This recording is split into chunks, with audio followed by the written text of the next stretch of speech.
전세를 들어가시는 조건으로 받는 것이다 보니 주거 안정을 위해서 이자율도 굉장히 낮은 편이고, 그러면 단 한 푼도 가지고 있지 않아도 월 10만원의 주거가 해결이 되는 겁니다. 안녕하세요. 알려자금융 시청자 여러분, 정재동 과장입니다. 오늘 알려드릴 내용은 바로 전세대출입니다. 특히 사회초년생분들, 무주택 청년분들은 전세대출이란 말을 아주 귀가 닳도록 들어보셨을 텐데, 대출을 받아본 적도 없고 어떻게 하는지도 몰라 막막하기만 하신 분들이 많이 계셨을 거예요. 하지만 오늘 이 영상을 보고 확실하게 정리하시는 겁니다. 아시겠죠?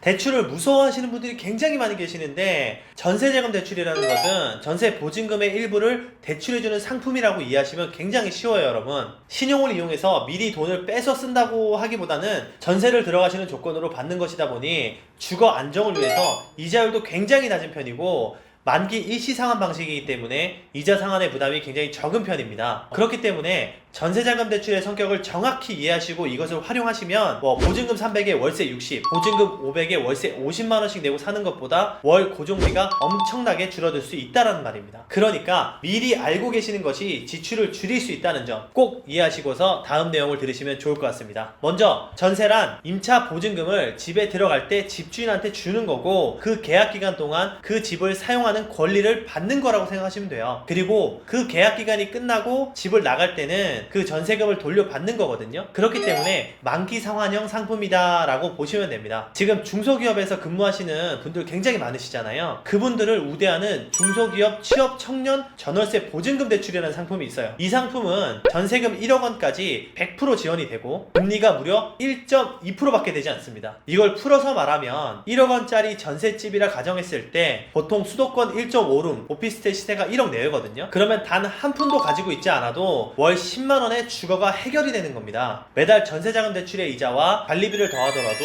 월 20만원 내외로 주거가 완전히 해결이 되는 거거든요. 그러면 전세금이 들어가는 것도 아니고 월세도 낮아지고 일석이조이기 때문에 조건이 되신다면 안 받으실 이유가 없겠죠. 이 상품의 작용 요건은 중소기업 재직자이면서 세전 연봉 3,500만원 이하이신 분들, 그리고 부부의 경우 합산 세전 연봉이 5천만원 이하이신 분들이 해당이 됩니다. 그럼 궁금하실 거예요. 연봉 3,500만원 이상이신 분들은 어떻게 해요? 절대 걱정하실 필요가 없습니다. 바로 버팀목 전세자금 대출이라는 것이 있어요. 연봉 5천만원까지 신혼부부는 6천만원이신 분들도 가능하거든요.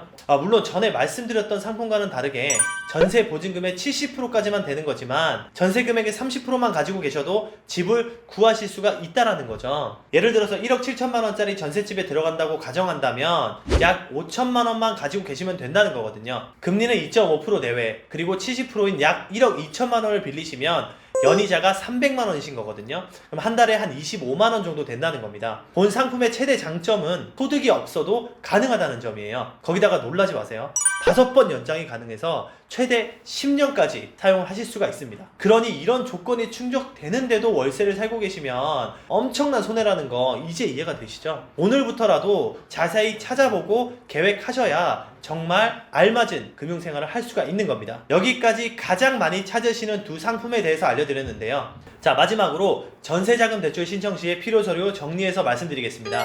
잘 들어보세요. 자, 신분증, 재직 및 소득 확인 서류, 확정일자부 임대차 계약서, 계약금 영수증, 주민등록 등본 정도로 보시면 되고, 추가 서류가 필요하다면 은행에서 따로 요청을 해주실 거니까 그것만 잘 보완해서 제출해 주시면 대출 준비는 끝이 납니다. 또한 본 상품들은 보통 입주를 하시는 잔금일 기준으로 최소 2주 정도 이전에는 여유롭게 신청을 해야 한다는 점 꼭 유의하시면 되겠습니다. 요즘 전셋값이 폭등을 하고 집값이 너무 올라서 직장생활 시작한 사회 초년생 분들 뿐만 아니라 우리 국민 모두가 정말 고민이고 막막하실 겁니다. 하지만 그렇다고 해서 주저앉으실 것이 아니라 방법을 찾아 나가고 돌파구를 찾아야 한다는 게 숙제인 거잖아요. 저희 알려주금융은 우리나라의 모든 국민들이 이 스마트한 금융인이 될 수 있도록 더욱 노력할 것이고, 그리고 저희 영상이 도움이 되셨다면 구독과 좋아요, 알람 설정까지 꼭 잊지 마시고 부탁드리겠습니다. 다음 영상에서도 우리의 상승과 여러분들의 발전을 위해서 꼭 돈이 되는 좋은 정보들을 가지고 다시 돌아오겠습니다. 지금까지 알려주금융의 정재동 과장이었습니다. 여러분 모두 메리 크리스마스입니다. 메리 크리스마스!